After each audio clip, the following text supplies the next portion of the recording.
And when we win, listening to our educator or our system creator, we like to do what? Think team mentality. Yes, thank you, ICT. Thank you, Larry Williams. Thank you, whatever the fuck you want to put at the top of the list, the person you listen and learn from. And when we lose, ugh, I'm a fuck up. I can't make this work. No, I don't deserve. Any other mentor out there doesn't deserve the credit. When you take on the risk yourself, you manage that risk effectively, and then you profit from it. I don't ever want to glad hand any of that. You fucking earned that. That's yours.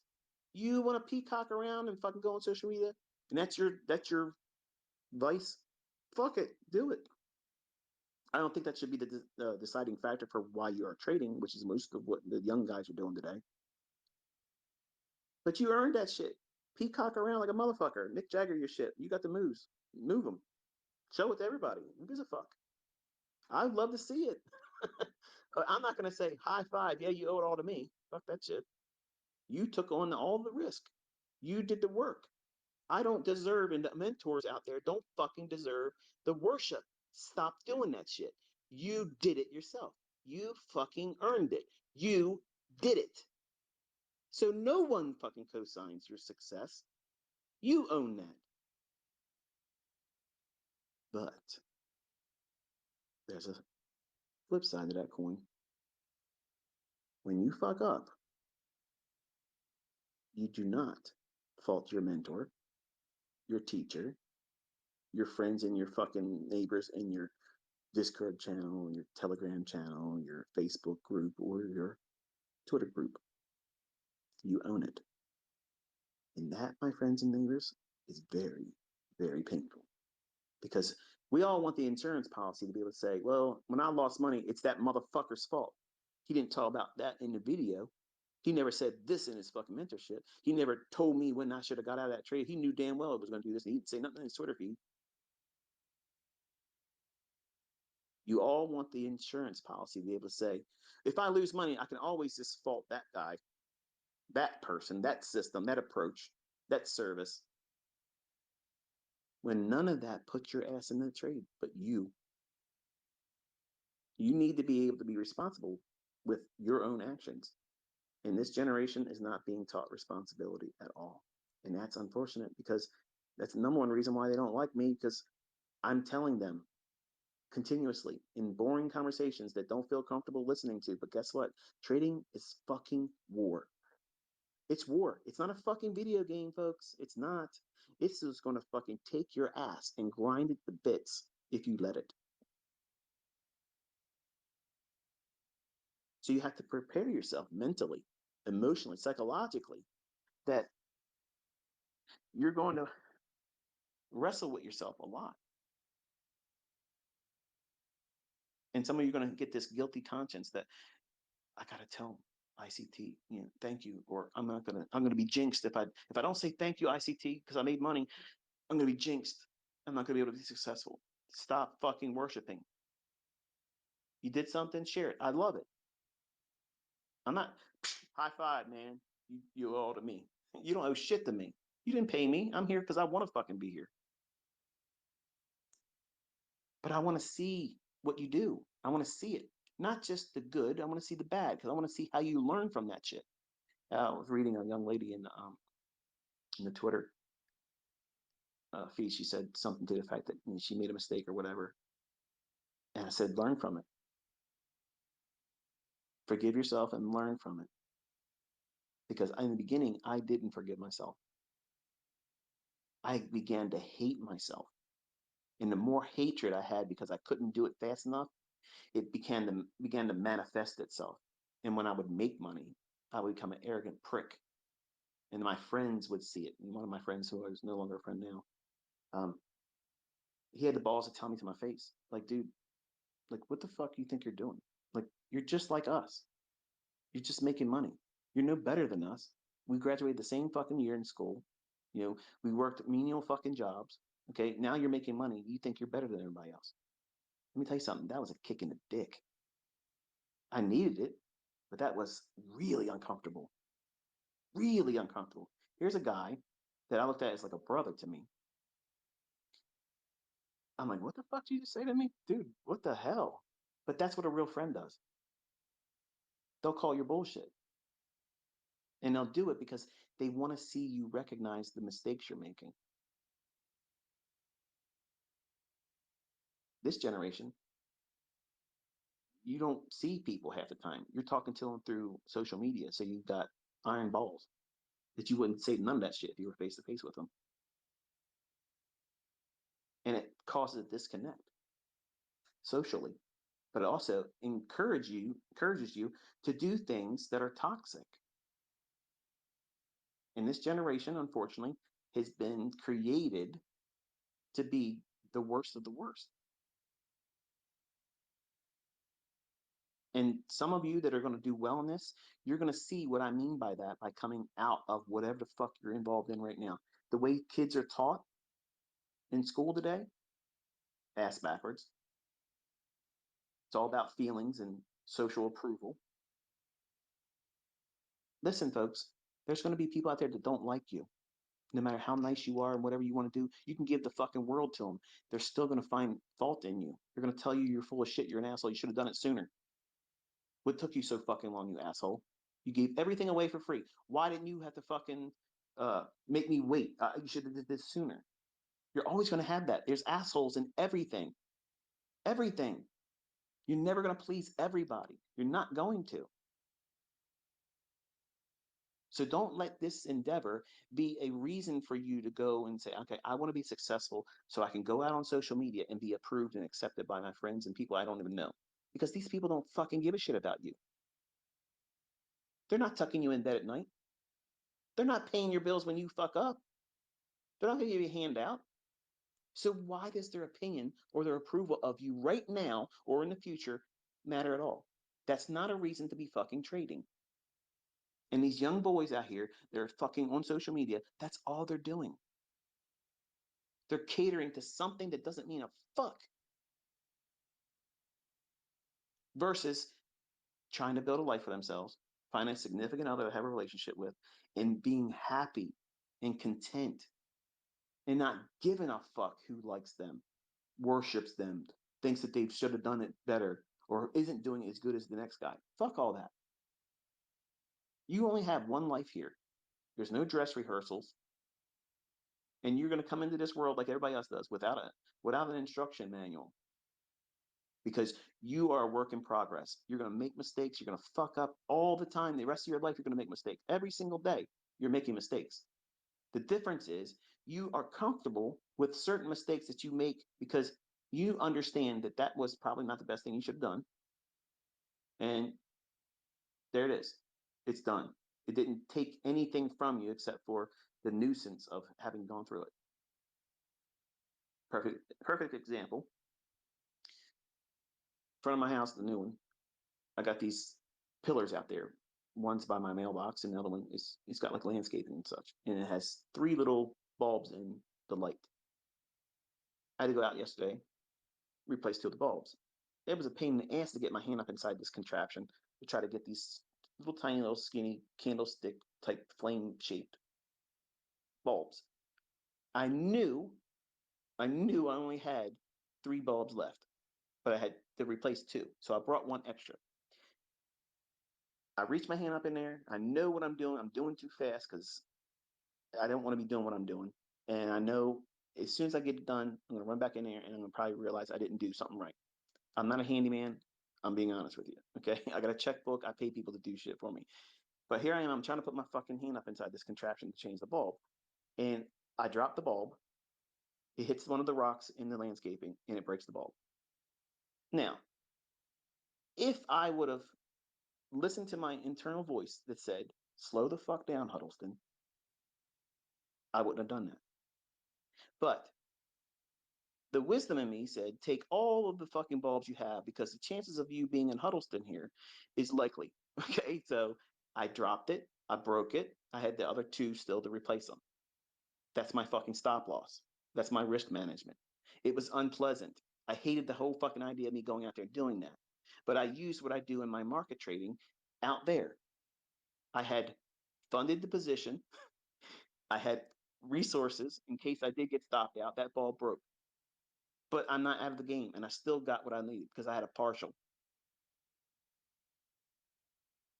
Now, if I didn't take the extra bulb, and I'm walking out there yesterday, and the wind's blowing me in the face, and I'm just wearing my pajamas and my t-shirt with slips on, no socks, and it's cutting through me cold, and I'm up here trying to dig my hand underneath this fixture that covers the bulbs. I don't know why they designed it this way, but I'm probably doing it wrong anyway. But if I wouldn't have brought the extra bulb, and I would have dropped that fucking bulb like I did, and it broke, or if I didn't have the extra bulb, that would have took me out of my whole show yesterday and would have pissed me off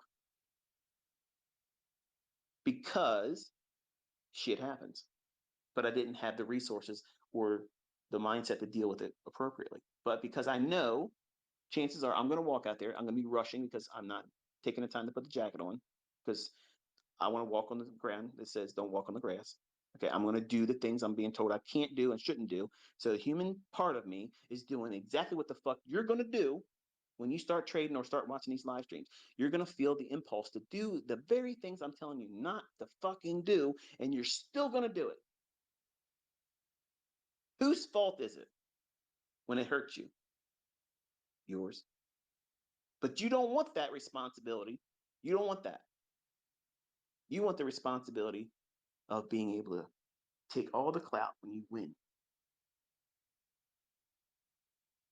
Put a ICT, I made this trade because you want other people to like your post. And I get it. That's cool. I'll like it. If you're doing what you're supposed to do, I'll like it. But I want you to be cognizant to the effect that you are expected to be responsible, not just clout chasing or looking for approval or an attaboy or a girl, pat on the back. You got to be responsible. When you make a mistake, own it. I want to see more of that this year. I want to see I did this wrong. This is what I was expecting to happen. This is what I felt while I was doing it, and it didn't pan out. And this is exactly how I feel right now. That's what I want to see. I want to see that. And I want other people to see how much of that occurs. Because on social media, there is some cherry picking going on social media. They only want to give you what makes them feel good about themselves. And in trading, you can't do that. You can't hide it. It's going to show up in your bottom line. Your equity curve is going to give a storyline. And that storyline isn't always a love story. Sometimes it's a fucking tragedy. Sometimes it's a horror fucking story. And sometimes it's a fucking sequel many times over and becomes a fucking enterprise of blown account after blown account until the trader learns that these are things that shouldn't be repeated.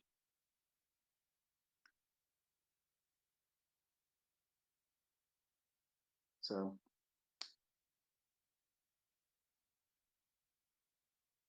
I want to make sure that we have beat this to death. And I'm sure I'll be doing more of it before we get to February 7th.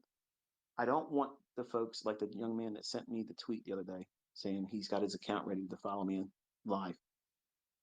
The fact that you even mentioned that you have your account ready, that signals that you're doing everything I tell my students not to do. You shouldn't even have a paper trading account linked to TradingView while you're watching me because it's going to be enticement.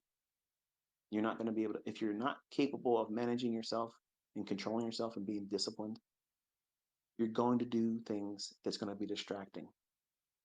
And if you do something that you know now that you have been told multiple times not to do, are you going to be listening to my narrative about why price should be doing what it's doing and what it should be doing next and what you don't want to be seeing? Are you going to hear that and let it resonate with you and take it as experience while you're in a trade and you're only giving a fuck about whether or not it's going to go to profit or if it's going to stop you out? And what if you're in a trade and you don't trust where I think the market's not going to go and you're scared that it's going to stop you out and you get out of the trade and then it runs in the favor of what your trade was outlined to do? Who are you going to blame then? You're going to be mad. And you missed the entire point of the lecture over live charts. You missed it. And even watching it in hindsight won't allow you to retain it because you're going to be bitter about what the fuck you were doing goofing around.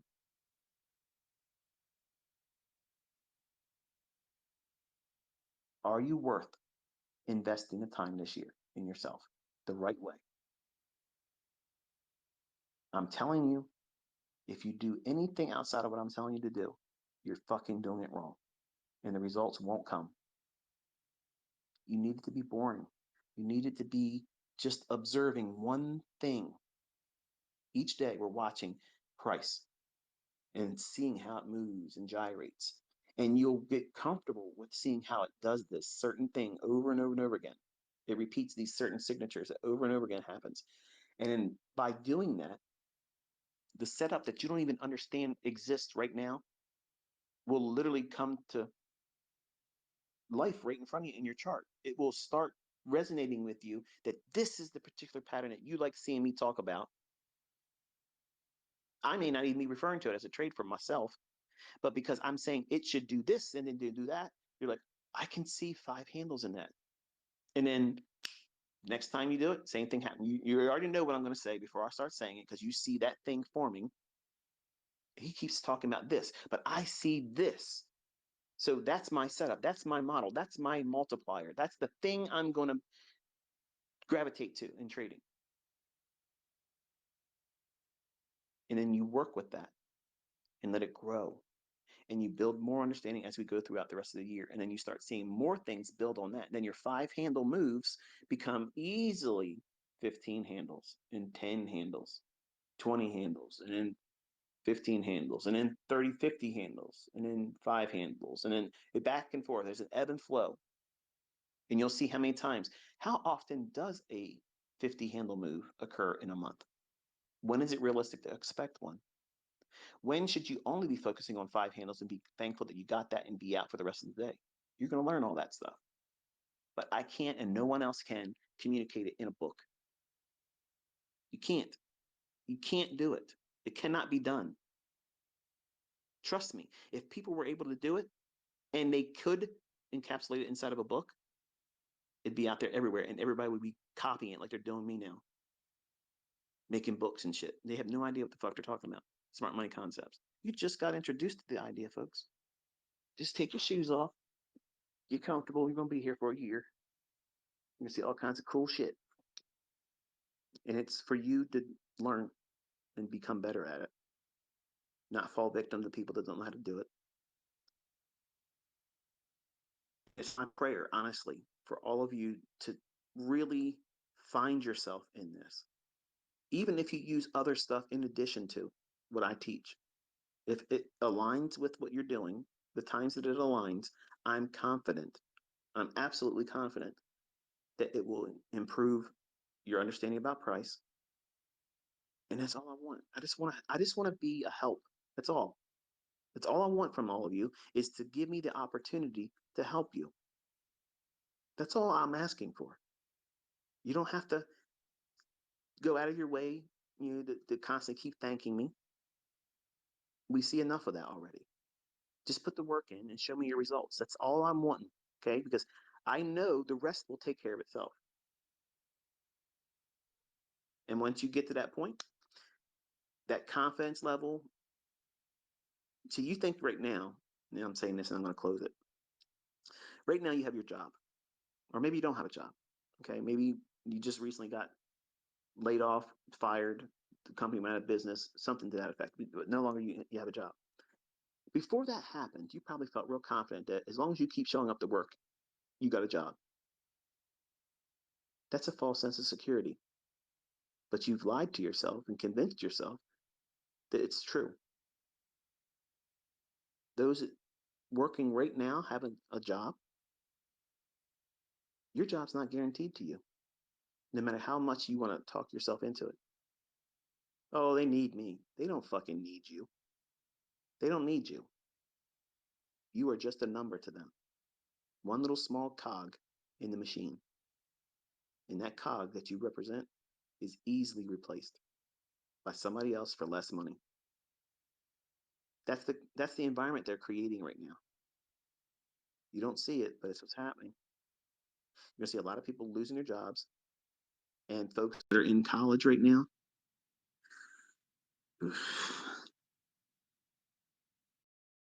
you're going through school, working very diligently, I'm sure, studying and trying to carve out a certificate.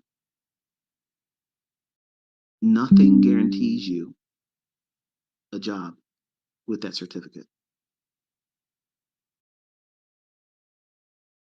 I had a GPA just under 4%.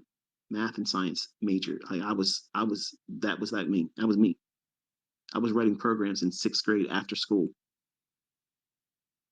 all from books that I got from the library. I wanted to be a video game maker. That was my aspirations as a little boy in Middle River School in sixth grade. The math teacher that everybody fucking hated. I loved him because when school ended, he let me stay until he left for the day. He let me code, and I was just doing little games and Hangman and things like that with basic language. And I was learning to code right then and there. And that was better than any college course I went through with programming because I was passionately seeking how to do it on my own instead of going to a class and listening to a guy bloviate about shit that, may not even be that the best way of doing it. But you're following a process. You paid for these credits. You're going to the class, whether it be online or in person, and you're expecting to fulfill this GPA to pass it, and then you get your certificate. And that certificate means fuck all. But well done. You wasted time and money investing in something like everybody else does in every other pursuit, unless you secure the job.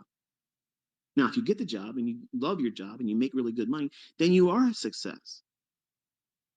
But what happens? And I'm just posing this as an argument here. What happens if you work really hard to get through that college and you get your certificate and you get a high GPA and you get hired at the job you're trying to go after and you make the money, maybe even more than you were hoping to make? But then you find out you fucking hate it. Do you have a plan B for that? Most people don't. A lot of people go through college, work very hard, do very well, get into the career they thought they wanted to do. When they get in it, they don't like it. Do you have an alternative? Because that's a lot of time and money to be investing in and not knowing for certain. Versus a skill set like this that can be a complement to anything that you're doing in life. Another stream of income that will help maybe replace whatever mistake you made as a career pursuit or fulfill something that you failed in because some of you dropped out of college. Some of you failed in college. There's room for all of you here. All of you have a place at this table, and you can come from all different walks of life. Impoverished nations, well to do. I have all kinds of students, and they're doing well. Not every one of them, but I have students across a wide spectrum of different demographics, countries, language barriers, all of that stuff. It wasn't formidable enough to keep them from finding success. So you have no excuse this year.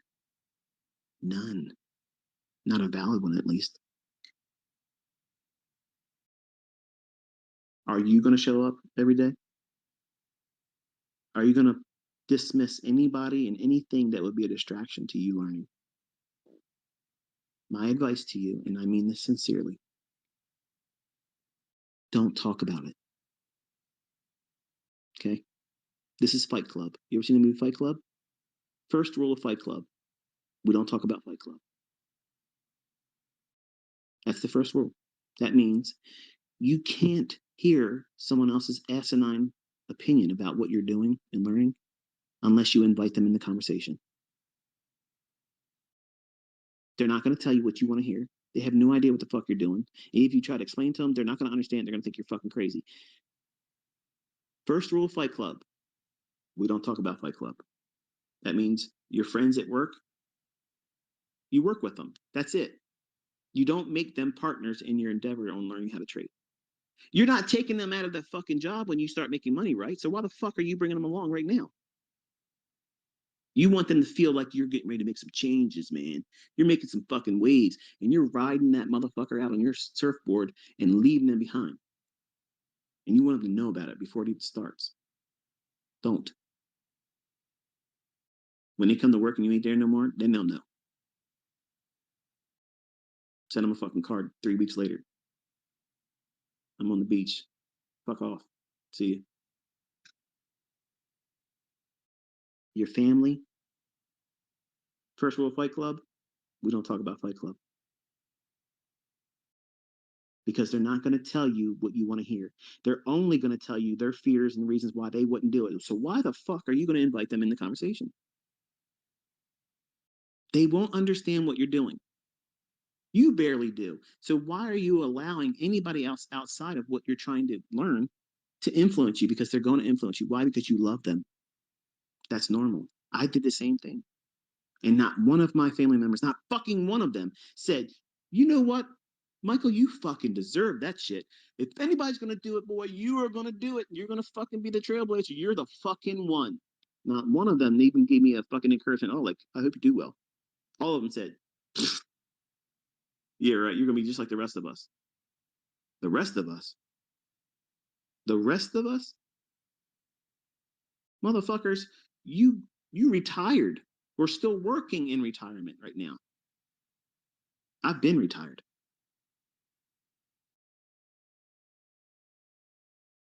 Every one of my family members has money owed on their fucking homes if they own one. I have family members in my wife's side that are all broke. And I've tried helping them. I've put them in homes. I've put them in vehicles. I've given them money, and they still shit the fucking bed and blow themselves out. Some people you can't help. You can't help everybody in your family. And you think, I'm going to tell my friends because I love them. They're my boys. They're my girls. It's my clique. It's my people. It's my tribe. It's my circle. I'm looking out for them. I'm going to tell them what I'm doing. That's what multi-level marketing capitalizes on, the tendency for humans to want to do that. I'm telling you, don't. See a difference in the way I'm teaching? I'm upside down to everything else because this is what works. Fuck the bullshit. Your friends are going to want to learn what you're doing once you arrive. Then you'll have experience. Then you can probably tell them better. Right now, it's a pipe dream to you and them until you really do it. Stop making your fucking business somebody else's business to run. Mind your own fucking business. And don't let nobody else run your fucking business. They ain't going to run it like it needs to be ran. Their input is menial and minuscule compared to what you're expected to do on your own here, putting the work in, showing up every fucking day. They're going to take days off, every fucking day off to them. And you're going to let them into the conversation by saying, here's what I'm doing. I'm going to be doing this. This is my goals. And they're going to feel like what? Oh, shit. They got a goal. They're trying to do something. Most people don't. They're trying to muster up enough strength to get out of fucking bed to drag their ass to work. And you're talking to them how you're going to change your whole fucking family tree. You're changing the whole trajectory of your finances going forward, supercharging it for all of your siblings and offspring behind you once you arrive. Nobody wants to hear that, especially when they have no resolutions in their own life. Consider your friends right now. Who among your friends are successful? Chances are you probably don't have many friends that are successful. Most people don't. I didn't. I was the one. I was the one that grew up out of all that bullshit. And I tried my ass off to bring them with me. I had just barely enough, sometimes not enough, to keep myself going, let alone encourage them when they felt the adversities. So you're asking to win something that you can't win. That's a that's a battle that you can't win. You can't encourage them when you haven't done it yet. And the only thing you're really doing is wanting them to think that you're making money moves. Hashtag making money moves, baby. You're living social media. That's what you're doing with your fucking friends, face to face. The best thing you can do is don't invite them to shit that you ain't proven to yourself yet. And don't invite criticism when you haven't even found your way yet. First rule of Fight Club: we do not talk about Fight Club. You don't tell your friends, you don't tell your family, you don't tell your coworkers what you're trying to learn here, because they're all going to give you a report card. They're going to give you an interim report. So, how you doing in your so and so? Making any money yet? I see you're still coming to work, motherfucker. That's what you're going to get. That's what I got. Until that day, until that fucking day when we gave me the move I was looking for. Fuck all of you. I'm out. Peace. And I told him keep my last fucking paycheck, and I never came back for it, and he never mailed it. Think about that. Yes, that's what it felt like. I didn't give a fuck, and you won't give a fuck either. You won't care about all the people that you know would have doubted you if you brought them into the conversation, but don't bring them into it. Don't do that, because it's going to be a distraction. Because you love your friends, and you should. They're extended family, and you love your family, even though it's dysfunctional as these motherfuckers are. You love them. You don't want them over your fucking house on Christmas. You don't want to see them on Thanksgiving, but you still love them. But these are the same motherfuckers that you're about to invite to the board meeting of Corporation You Incorporated. You're making them fucking honorary board members of You Incorporated. What the fuck are you doing that for? You already don't want to spend time with them, but you're going to invite them to the conversation about how you're going to find success doing this. Don't do that. Don't do it. You're setting yourself up for failure right away, because it's going to be mentally draining. Not only do you have to keep up with the pace I'm going to put you through and the natural learning curve of going through the process yourself, because this shit isn't easy. You have to wrestle with yourself. And you're inviting all of the toxicity that lazy motherfuckers that everybody has in their family and their friends and their coworkers. Look at what your coworkers, look what you get away with at work. Some of you motherfuckers are listening to me fucking off on Twitter Spaces while I'm going off. And you should be working. You're cheating the man. You're getting paid to do something, and your head's in the fucking charts, listening to ICT fucking videos on the slide, keeping your fucking phone hidden underneath your fucking coffee cup, moving shit. Let me see where he's at right now. I'm gonna tell you. You know what the fuck I'm talking about. You know exactly what I'm talking about. So if you're trying to cut corners and slacking off, how do you think your friends and coworkers are going to feel when you start finding success? It's going to cause static. Versus, now let me give you the flip side of this. Is the right way of doing it, and I'm done. Quietly, quietly, just go about your fucking business this year. Learning, collecting information, exercises, doing the drills, the homework assignments I'm going to put you through. Show up every day. You don't fucking talk about it. If you know your fucking spouse would lose their fucking mind about what you're doing here, just for this year, you don't say anything. If you can't make it work, it was no harm, no foul. You'll never hear them complain to you about, see, I told you, or you fucking did this and did that. Just quietly do it. It's not costing you any money. They're not going to be mad. But they will be mad if they think that you have emotionally and psychologically committed to something, and then you can't find success with it. They're going to constantly find a way to constantly throw that, bring that shit up in your face all the time. Remember that one time when you thought that guy on the internet, that fucking scammer, he said he was going to do this, do that, and all of a sudden, what happened? Nothing. You're still fucking working, you fucking failure. They're going to throw it up in your face. Maybe not to that degree, but it'll happen. It'll come up when you don't want it to. The best thing you can happen, best thing you can do is just go through the process of learning how to do this quietly. Keep it personal. Your business is your business. You're at the helm. Don't make no waves. Don't be no waves. No static unless you make it. And how you get static? You got to rub up against something. Friends and neighbors, co-workers. Keep this part away from everybody. Guard it. It's a seed right now, a small little seed. You can choke that seed. You don't want that to happen. Let it germinate. Let it do what it needs. Let it take some roots. And then when that bitch starts growing and producing fruit, you ain't going to need to talk about it. They're going to see it. You're going to be doing shit differently. And when they find it in their heart to ask you, hey, what are you doing differently? There's something peculiar about the way you're living your life now. What was the changes that made you do what you're doing here?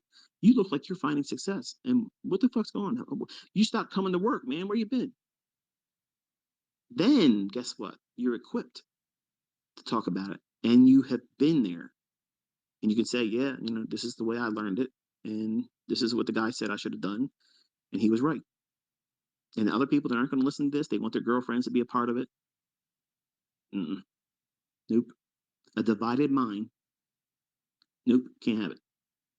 Because you're all going to do things differently. You're going to see a buy, they're going to see a sell. Wait a minute, what makes you? And you're going to get animosity, like it was with my uncle when I tried to teach him what I was learning. I'm not sure if you heard that. That's my oldest son in the house. He's playing Xbox Live. He must have killed somebody. The point is, keep the focus on you.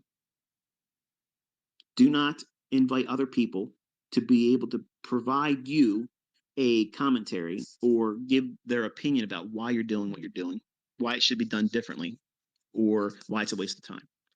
You taste it yourself. You find your own success, and everything that you would want to share with them, you'll have experience and the receipts to share it. And you'll be much more effective in doing it. Right now, you don't know anything. You don't have any way of encouraging them except for the upside that's possibly there, but you don't know because you haven't done it yet. And you don't want to be that friend that got somebody involved in meme stocks like these people on Reddit did. How many people you think had static in their friendships now after, hey, look, we're all in this Reddit group and this and that, and we're all going to make money because we're going to beat the hedge fund managers? Well, they're all fucking broke now. Hedge fund managers still there, but all those people in Reddit are regretting life right now. So don't invite toxicity. Don't make a divided mind condition where you have friends and family members or coworkers that you're trying to make profitable with you. Because I even did that with my uncle who knew about trading and was able to make money by luck and sugar. Made some money, bought a condominium down in Ocean Shore. I'm sorry, Ocean City, Eastern Shore of Maryland, which was an accomplishment back then. But he couldn't find. He still can't. And I'm going to be honest with you. He's miserable. He retired from Verizon, got a buyout from Verizon, would spend an hour and a half one way driving down to Virginia from Maryland. Okay. It was more on his house than he has ever owed. And the house was $80,000 back in the 80s.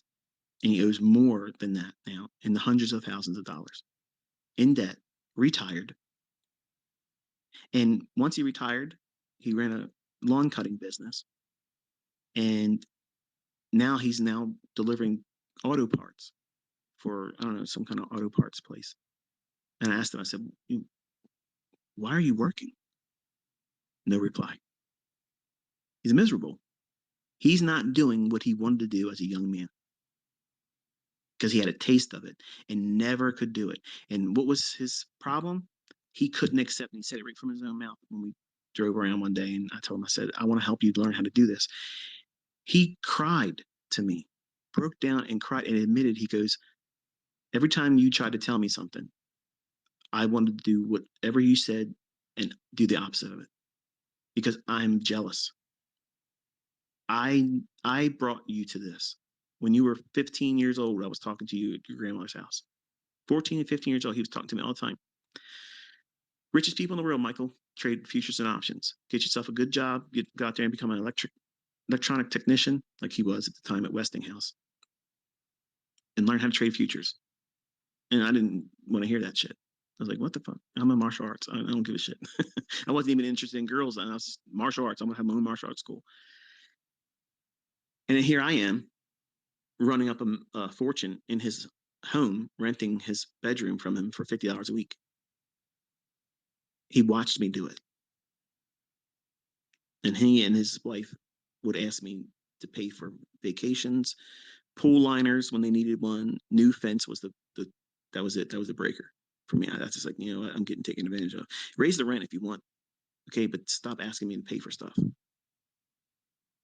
And I moved out. That was the uncomfortable point I needed to get out of there. But I tried to teach him, and he wouldn't do it. Everything I said, he would do the opposite. And then when I heard him tell me in tears, he goes, "I'm jealous because why does God let you do this and not let me?" And I said, "You ever stop and think that God allowed me to learn how to do this, and now I'm your nephew, and I could literally hold your hand doing it, but your ego and pride won't let you do that."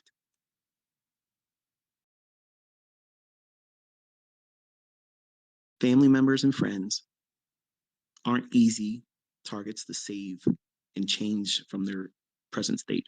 You can't fix them. They want to fix themselves or they won't fix themselves. And my uncle was a perfect description of someone that's in denial. They don't want to learn from someone that knows how to do it because they have personal conflicts that they're wrestling with. Here I am. I'm sitting right there in front of him. I'm telling him, "I'm buying this right now, Uncle Stan.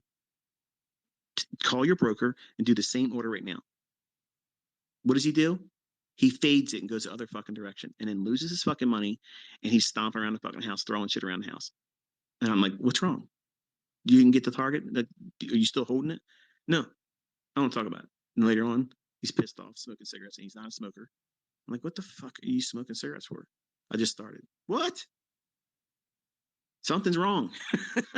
Something's wrong. You start smoking, you're middle aged, okay? And I'm like, "Okay, I'm not gonna say nothing." He goes, "Where'd you get out at in Bonds?" Uh, 15 minutes before it closed. "You went long." "I sold short today." I said, "What'd you do? Put it in the wrong order?" He goes, "No, I went short." "I know, I know. I don't want to talk about it." "Well, apparently you do. You fucking brought it up."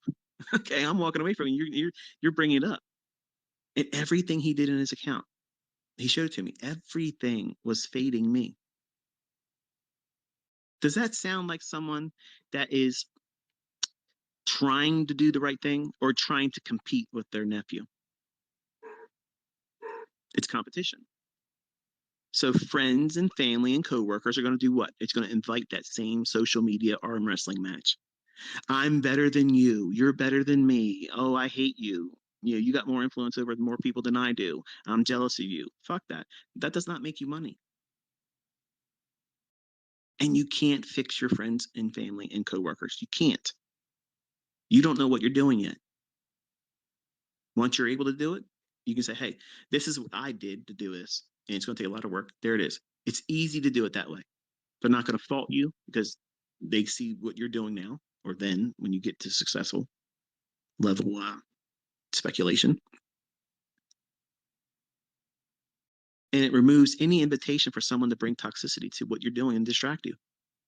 I've already warned you up front. It's going to be painful. It's going to be boring. It's going to be work. It's not going to be easy. You're going to feel like you're second guessing yourself all the time. Feels like you're never going to get it in the beginning. And it's normal. It's all part of this. It's absolutely part of every facet of learning how to do this. Nobody tells you that in their coursework. Nobody tells you in advance. And I told everybody before they join in on mentorship, it's going to be hard. And it would be better for you not to fucking join. The last group, I tried to talk them out of it. Guess what? Some of them realized once they got in, wow, this is a lot more than I thought it was. Yeah, you're competing with yourself. And look how formidable you are when you want shit your way. You're just like me. They name roads after you, one way. And if you're used to doing it your way, and your way is counterintuitive and counterproductive to how I'm telling you the proper way of learning how to do this is, this wrestling match is going to go on a long time before you relinquish your grasp on what you think you should be doing and how you should be learning versus someone that knows how to do it and can do it and is teaching you properly, and stop arm wrestling me. It's a whole lot of mental baggage that you have to contend with when you're brand new. Things that you're going to worry about that aren't really worth worrying about, but they feel like they should be worried about. And the things that you should be focusing on and concerning yourself with, you're not going to want to do it because it feels like there's no benefit in that right now. And that's where people fall victim. Trading, once you know what you're doing and know what you're looking for, is easy. Finding successful, profitable setups is easy, absolutely easy. It's next to impossible in the beginning because you're in the way. You want to be taught this way, this style. You want me to put my videos up by this time of the day. All of that is going to be a conflict internally for you. And you have to adjust and adapt, just like you'll have to do as a speculator. The markets aren't going to deliver a setup every single day like you want it to. You might go in with a bias that's bullish and it gives you a clear reversal. You know, if you try to do what you're trying to do at the beginning of the day, now it's going to result in a loss. Are you going to take the reversal? Some of you will be, nope, I'm never going to do that. And that's going to close my charts. And guess what? That's wisdom. Others are going to be more flexible and say, you know what? This is what I was expecting. It's not there. It's obviously going to go lower. I'm changing gears. I'm adapting. I'm going in there. No problem. Guess what? Does it make you a better trader? This means that you know yourself better than the next person. And others are going to say, fuck you. I'm not going to change my bias. This is the way it is. And if I get stopped out, I'm okay with that. And guess what? That's wisdom. You know yourself. You're not going to be wrecked emotionally and psychologically because you took a loss. You know that chances are you're probably going to lose, but you're going to follow this system and you're going to keep the loss at a minimum. Okay. All three of them are right. All three of them have different results. All three of them are comfortable with the results. See a difference there? Versus it has to be the best outcome all the time or it's unacceptable. That's what new traders like me, when I first started, that's what I thought was realistic, and it's not. Books and teachers and gurus have a tendency, and I am guilty of this too. If you just watch a few of my videos at certain points, it sounds like it's a sugar fest. Like it's just easy, go out there and pluck the dollar bills off the tree, and it's going to be a cakewalk for everybody. No. If you listen to every one of my videos, you'll hear me talk about what I've been bloviating here. You're going to have to work your ass off, and you're going to have adversities. You're going to have things challenge you, and that's good. You want that because when you go through those moments and you press through and you can still find consistency, you're never going to be fearful of going into drawdown. It isn't going to be a factor for you to want to quit. And you need that because there's going to be lots of things that's going to make you want to quit. The easiest way for you not to want to quit is don't trade with live money until you know exactly what you're doing. Because everybody quits when they start trading with an account with real money before they should. Everybody quits that. Everybody does. That's why the percentages, if you believe the statistics, that's why it's so high that 90% of them lose their account the first 30 to 90 days. That statistical probability that is always going to shine through on a trader that has no model, no respect of risk, that goes in there and just keeps on buying, over leveraging, and adding more contracts, even when they're in drawdown. That type of stuff results in that. And think about what they've learned. The books say all the same shit. Sure, they might say control your losses and reduce risk and have a stop loss, but they don't teach you how to wrestle with it. That's what I'm telling you in all these boring parts of these videos or in these spaces. This is the stuff that you need. You need this. You need this more than you need an entry pattern. You need this more than you need to know how to know when a fair value gap is going to stay open. You're making mountains out of anthills. And you're trying to climb Mount Everest in shorts and flip flops with other things that are more weightier. Like you're avoiding the things that I'm telling you that this is the stuff. This is the stuff that's not in books. This is the stuff that you're going to have to wrestle with, and it's going to be the catalyst for you to quit. How do you endure it? How do you identify as this is normal? I just got to keep doing what I'm doing. Don't do the foolish things, and I will get the results I'm looking for. It won't be a straight line from start to finish to success. You're going to have this ebb and flow, up and down, peaks and troughs. And every one of those things needs to be logged as an experience. What you feel, what anxieties that you feel. Not that you're beating yourself up, but you want to recognize it's realistic for you to recognize. Admittedly, I'm feeling apprehension about going into the market because the market looks like it's indecisive right now, and I don't have a clear depiction of what I think the weekly chart's going to do. But if I have to make a decision, I would side on the market going higher. And this is why. And then at the end of the week, you go back and refer to how you felt about that instance. If you're right, you commend yourself. I'm glad that I was able to have the confidence to record in my journal, not take a trade. Okay, totally different. Because what you're doing is you're fortifying your mind with positive self talk. Even when you have a bad negative response to an engagement, we'll do a live session, right? And I'm expecting the market to do certain things. And maybe humanity creeps in that day and you see me get it wrong.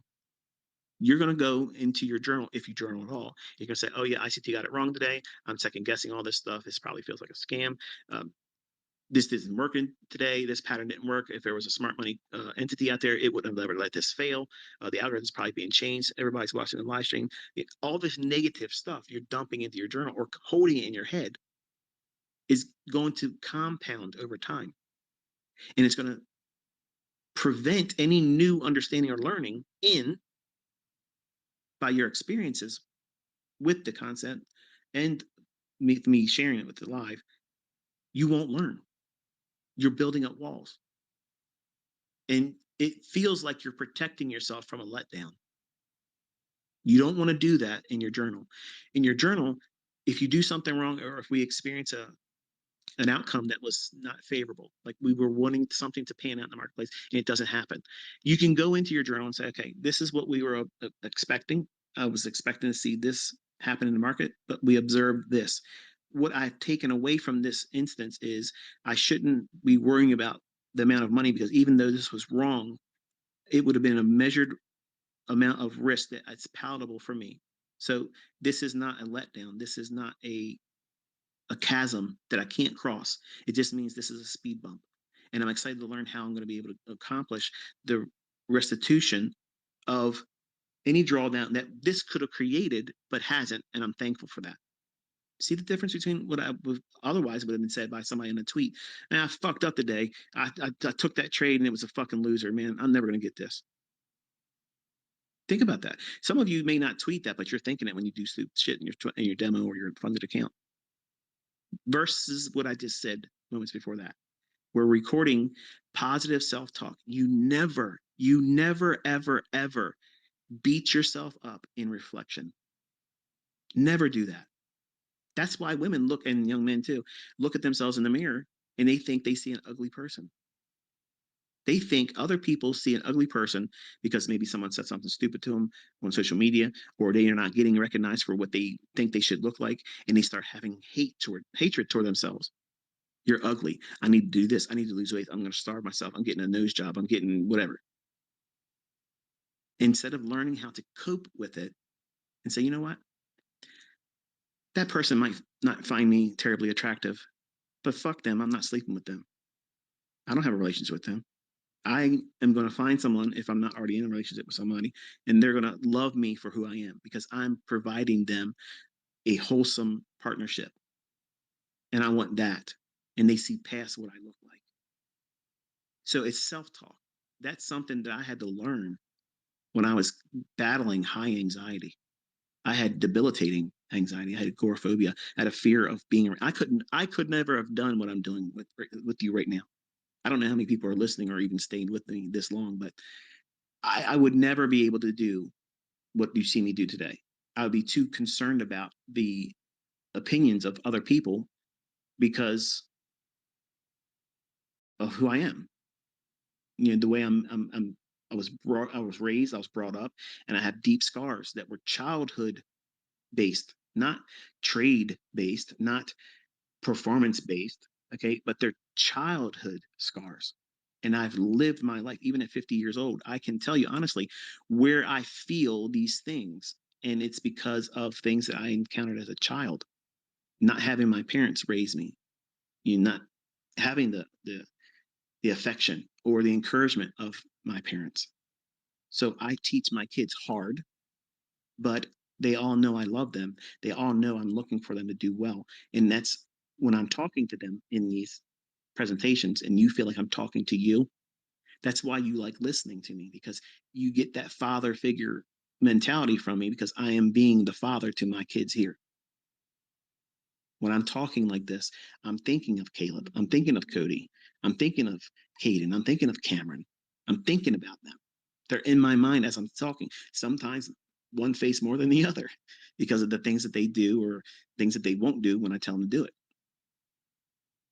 So self talk is really important, being positive about even a negative experience, because every person, and I learned this from Linda Bassett, uh, if you have anxiety, if you ever had a anxiety or a panic attack, which I had many times as a young man, almost daily, multiple times, to the point where I felt like I was having a stroke or a heart attack.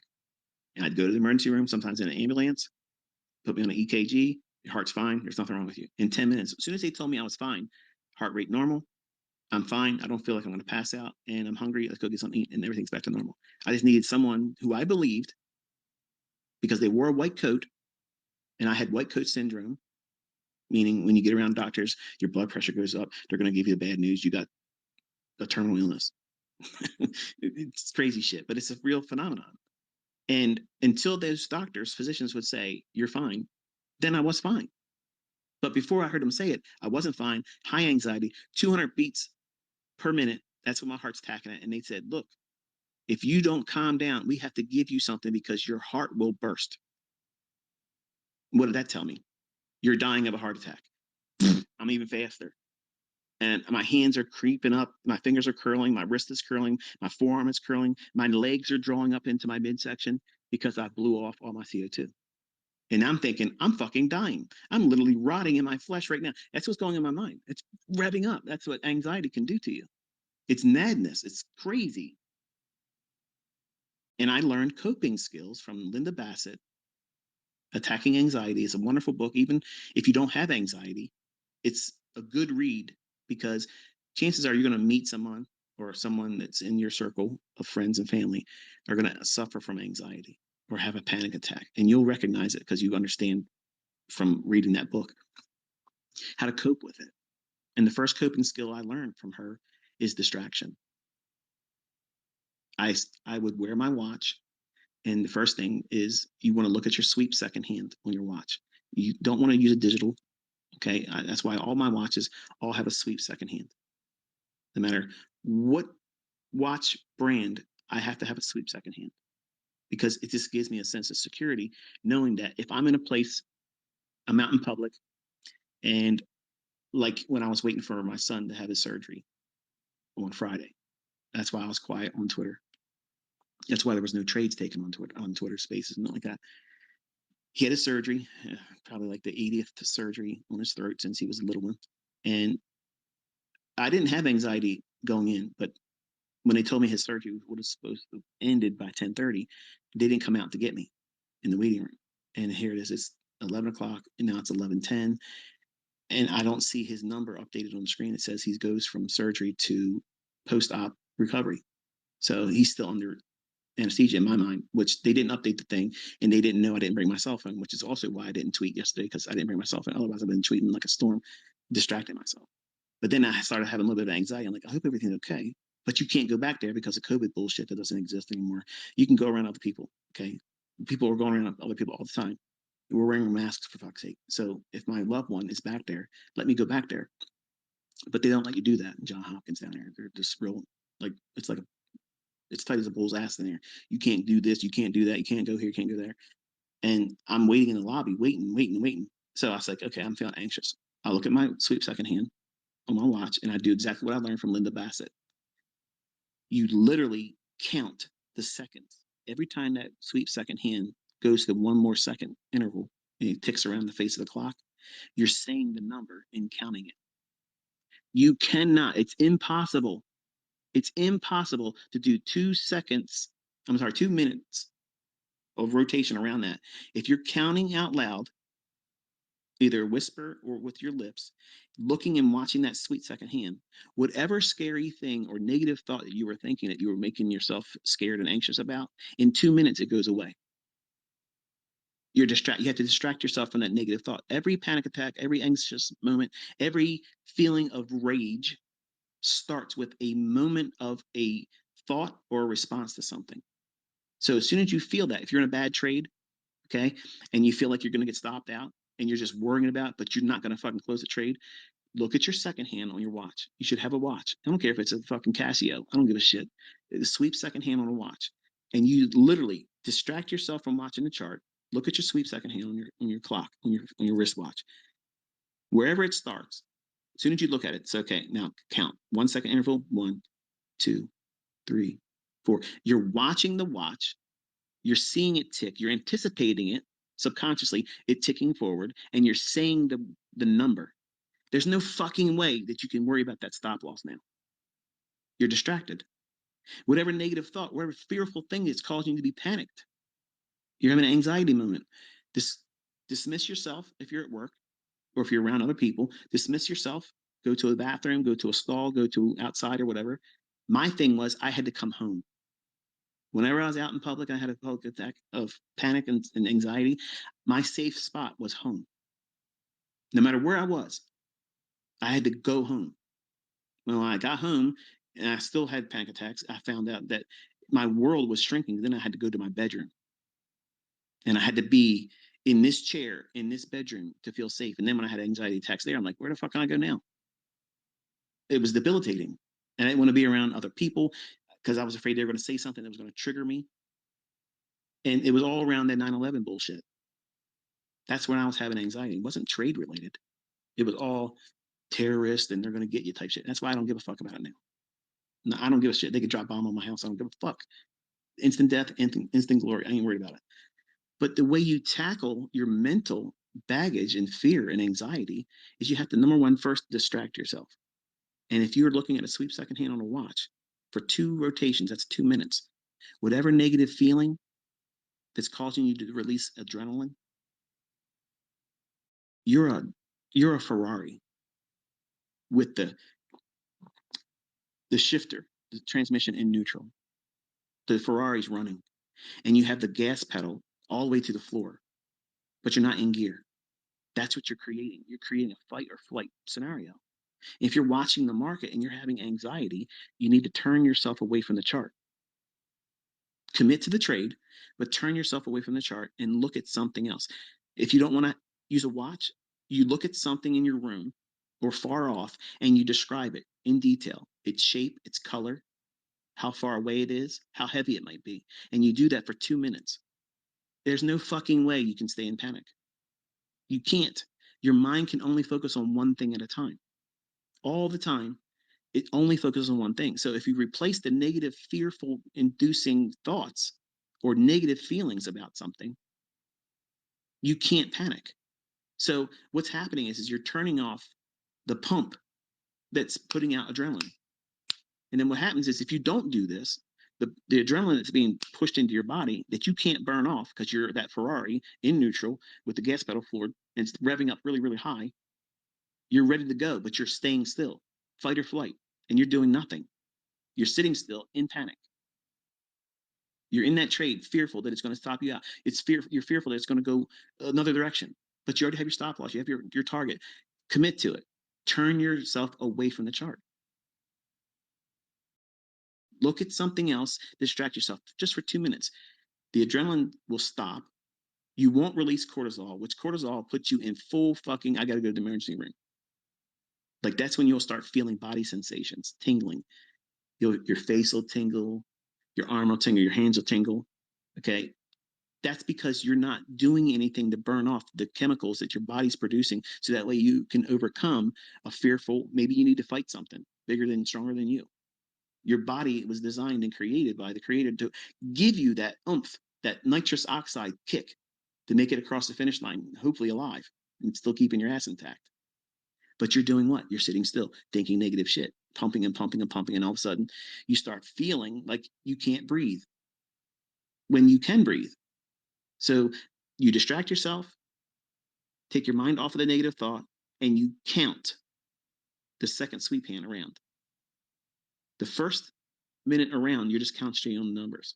The second pass, where you start counting, you count times that you're breathing, and you want to focus on relaxed breathing. In 2 minutes, every panic attack goes away. There's no panic that can exist in that, none, because the cycle is you have a negative thought or a fearful thought. Boom, it starts. You got an adrenaline dump, and then all of a sudden you start worrying about that fearful thing. What if I get stopped out? What if someone says I'm a terrible trader? What if my wife comes in and feels like I've made a bad trade and she's going to ask me where I'm at and I'm in a trade that I haven't made money in today? All these fearful things starts revving up. More adrenaline pumps, more adrenaline pumps, and you're not doing anything. You're sitting still. You have to distract yourself and slow your breathing. Take yourself away from the negative thought. Positive self-talk is what you replace once you feel like you know that you're having a panic attack. In the beginning, you won't know that. You just feel like you're dying. You feel like you're having a heart attack. You feel like you're having a stroke. You're going to die of cancer all in 5 seconds. That's what it feels like. It feels like you're dying. Blackness is encompassing you. Like it's a scary feeling. But once you identify what it is and how it's starting, the distraction is positive self-talk. You tell yourself out loud, there is no emergency, and then laugh. When you laugh, your body's releasing endorphins. Endorphins are counterproductive anti-reaction to adrenaline and cortisol. Cortisol creates the body symptom. And the more that you start thinking about the body symptom, if you press into that, but with fear, you'll hyperventilate and not realize it. And you're breathing faster and deeper and blowing off more of your CO2. And when you blow off your CO2, you get lightheaded. So you feel like you're having a stroke. And then all of a sudden you're feeling the tingling because you blew off all your CO2 and it feels like you're having a stroke. Because tingling on your arm, numbness, lightheadedness, you're having a stroke. You're having a heart attack when you're not. You just blew off your CO2. So you have to slow your breathing down, let your blood and oxygen levels regulate again. You distract yourself by reminding yourself there is no emergency and laugh about what it is you're doing. It feels weird. Try to just like, I'm doing this to myself again and there's no emergency, and laugh. As soon as you laugh, your body releases endorphins and that immediately starts counteracting all the negative feelings that you're feeling from adrenaline and cortisol. Those two chemicals in your body while you're doing nothing will create body symptoms. And the body symptoms, unless you replace the negative thought with positive self-talk, talking yourself down, reminding yourself there is no emergency, I'm safe where I'm at. Home is where you are, wherever you are. You're in your body, that's home. And I had to teach myself that because I felt like I was only safe in my home. I was only safe in my bedroom. I was only safe in the chair next to my computer where if I wanted to pull up something, I could find out what was going on. That's how bad you can get if you let yourself run without a leash. And in trading, you're going to find scary shit. And it's going to put you in panic inducing situations. And it's all completely manageable. So, not sure who needed to hear that, but it's all real world shit. So, I've talked to you enough this morning. I've been going for a number of hours. And yeah, we're going to close this one now.